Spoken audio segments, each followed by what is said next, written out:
Danielle Padilla naghahanap ng bagong leading lady. Usap-usapan ngayon sa ilang mga social media platforms ang aktor na si Danielle Padilla kahit wala pa naman siyang big projects na ginagawa at dinadaluhang mga events. Nakakuha ng atensyon mula sa maraming mga netizens ang aktor na si Danielle Padilla sa mga pagsasama nito sa kanyang mga non-showbiz friends na mag-chill sa mga bar. Kamakailan lamang ay talagang pinagkakaguluhan ang aktor sa isang bar ng mga taong gumigimik roon dahil sa ginawa nitong pakikipagjamang sa kanyang mga tagahanga na humihingi ng larawan sa kanya. Taliwas sa mga kumakalat na balita noon ng pagiging suplado ni Danielle Padilla sa kanyang mga fans, ipinakita ng aktor na hindi siya namimili ng papansinin mapababae man o lalaki. Ayon sa mga taong naroroon, pinupuri nila si Danielle Padilla dahil sa pagiging accommodating nito sa kanyang mga tagahanga, gayong naroon lamang rin ang aktor para makasama ang mga kaibigan at mag-chill.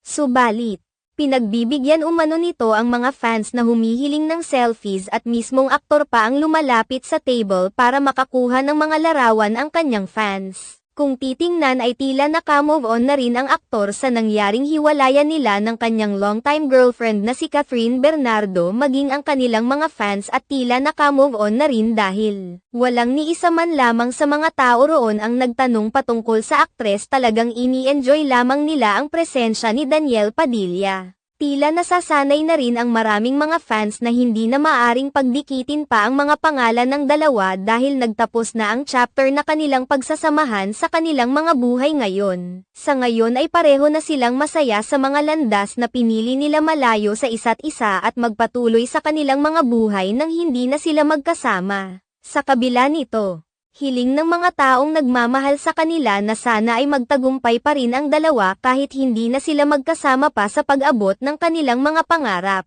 Sa ngayon ay patuloy na naghihintay ang maraming tagahanga ni Danielle Padilla kung sino ang magiging katambal nito sa kanyang mga upcoming projects.